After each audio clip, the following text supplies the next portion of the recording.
அனைவருக்கும் வணக்கம். ஜெயமே ஜெயம் சேனல் மூலியமாக உங்களை சந்திக்கல ரொம்ப மகிழ்ச்சி அடைகிறேன். இன்றைக்கி ரொம்ப முக்கியமான ஒரு தலைப்பை பற்றி தான் பார்க்க போகிறோம், தங்கத்தை பற்றி. இந்த தங்கம் அப்படின்னு எடுத்துக்கணுன்னா, இன்றைக்கி இருக்க பொருளாதாரத்தில் இந்த தங்கம் தான் ரொம்ப ஸ்பெஷலானது ஒன்று அப்படின்னு சொல்லலாம். டெய்லி ஒரு ரேட்டு, இமயமலைக்கு ஈக்குவலாக இப்போது தங்கத்தை நம்ம பார்க்குற நிலமை வந்துடுச்சு. அப்படியாப்பட்ட தங்கத்தை உங்ககிட்ட எப்படி வர வைக்கிறது அப்படின்னு ரகசியத்தை தான் இந்த வீடியோவில் உங்ககிட்ட நான் சொல்ல போகிறேன். ஜோதிட ரீதியாக எடுத்துக்கணும்னா, இந்த தங்கத்தோட அம்சங்கள் 2 பேர்கிட்ட இருக்கு நவகிரகத்தில்.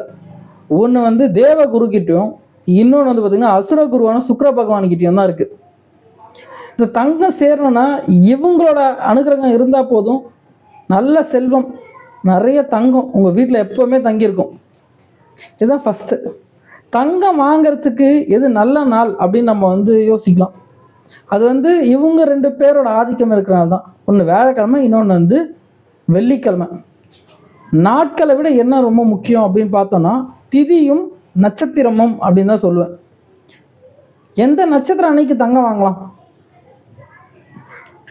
எந்த நட்சத்திரம் அன்னைக்கு தங்கம் வாங்கலாம்னா, குருவோட புனர்பூச நட்சத்திரம், விசாக நட்சத்திரம், பூரட்டாதி நட்சத்திரம், இந்த 3 நாட்களில் தங்கம் வாங்கலாம். அதுக்கு அடுத்து பார்த்திங்கன்னா ரோகிணி நட்சத்திரம், ஹஸ்த நட்சத்திரம், இந்த நாட்கள்லையும் தங்கம் வாங்குறது ரொம்ப விசேஷமானது பற்றி பார்த்தோம். இப்போ திதியை பற்றி பார்ப்போம். எந்த திதி தங்கம் வாங்குறதுக்கு சிறப்பானது அப்படின்னு பார்த்தோம்னா, வளர்பிறை பஞ்சமி, ஏகாதேசி, தசமி திதி. இந்த 3 திதியில் தங்கம் வாங்கணும்னா தங்கம் நம்மக்கிட்ட வளர்ந்துட்டே போகும். தங்கம் வாங்குறதுக்கு விசேஷமான நாட்கள் அப்படின்னா, அக்ஷய திதி அன்னைக்கு தங்கம் வாங்குறது ரொம்ப சிறப்பாய்ந்தது. அப்படி வாங்குறவங்களுக்கு தங்கம் மேல் மேலும் அவங்க வீட்டில் சேரும். அதுக்கு அடுத்தபடியாக பார்த்தோன்னா, எந்த தெய்வத்தை வணங்குனா உங்கள் வீட்டில் தங்கம் சேரும் தெரியுமா? மகாலட்சுமியை வழிபாடு செய்வது மூலமாக தங்கம் சேரும். சொர்ண பைரவர், இவங்க 2 பேரையும் பிடிச்சிட்டா போதும், தங்கம் நம்ம வீட்டில் எப்போவுமே நிலச்சிருக்கும். ஸோ எந்த டைமில் இந்த தெய்வங்களை போய் நம்ம பார்க்கணும்? மகாலட்சுமி அப்படின்னு எடுத்துக்கினாலே வெள்ளிக்கிழமை காலையில் 6 to 7, இரவுனா 8 to 9 மல்லிகைப்பூ எடுத்து போய் கொடுத்து மகாலட்சுமிக்கு ஒரு அர்ச்சனை பண்ணிட்டு வாங்க. உங்கள் வீட்டில் செல்வம் சேரும், நகை எப்பவுமே உங்களுக்கு வந்துகிட்டே இருக்கும். அதுக்கடுத்து சொர்ண பைரவர் அப்படின்னு சொன்னேன். தேய்பிறை அஷ்டமி திதி அன்னைக்கு நீங்கள் பைரவரை வழிபாடு செய்வது மூலயமா உங்கள் வீட்டில் செல்வம் சேரும். இதை தொடர்ந்து செஞ்சுட்டு வந்தீங்கன்னா கண்டிப்பாக உங்கள் ஃபினான்ஷியல் ப்ராப்ளம்லாம் சரியாகி நீங்கள் கோல்டு வாங்குகிற சுச்சுவேஷன் தானாக க்ரியேட் ஆகும். அப்படின்னா உங்களை தேடி இந்த கோல்டு வர ஆரம்பிக்கும். இதை நீங்கள் மினிமம் ஒரு 9 வீக்ஸாவது ஃபாலோ பண்ணும். அப்போ தான் ஃபினான்ஷியல் ஸ்டேட்டஸில் உங்களுக்கு டிஃப்ரென்ஸே தெரிய ஆரம்பிக்கும்.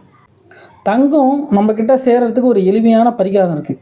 அது என்ன அப்படின்னு பார்த்தோன்னா, தங்கம் வாங்கின உடனே நல்ல சுத்தமான தண்ணீரில் மஞ்சளை கலந்து அந்த தங்கத்தை சுத்தம் செய்யுங்க.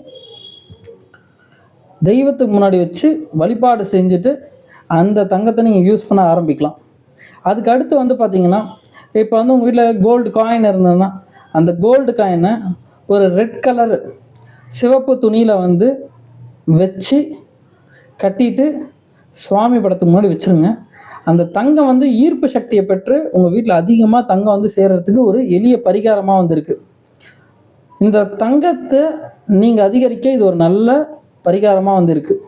இந்த தங்கம் வாங்கின உடனே எல்லோரும் என்ன சொல்லுவாங்கன்னா, இது ப்ளெட்ஜ் பண்ணால் நிறையா பணம் வரும்னு சொல்லுவாங்க, விற்றா நிறைய பணம் வரும்னு சொல்லுவாங்க.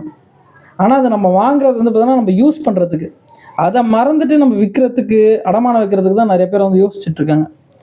ஸோ அந்த ப்ராசஸ்க்குள்ளே நீங்கள் போகக்கூடாது. அப்படி போனீங்கன்னா சனிக்கிழமை தங்கத்தை அடமானம் வைக்கக்கூடாது, விற்கக்கூடாது. இதை நீங்கள் எல்லோரும் ஃபாலோ பண்ணணும். தங்கம் எந்த நாளில் வாங்கக்கூடாதுன்னு நீங்கள் எல்லோரும் தெரிஞ்சுக்கணும். செவ்வாய்க்கிழமை தங்கத்தை நீங்கள் வாங்கக்கூடாது.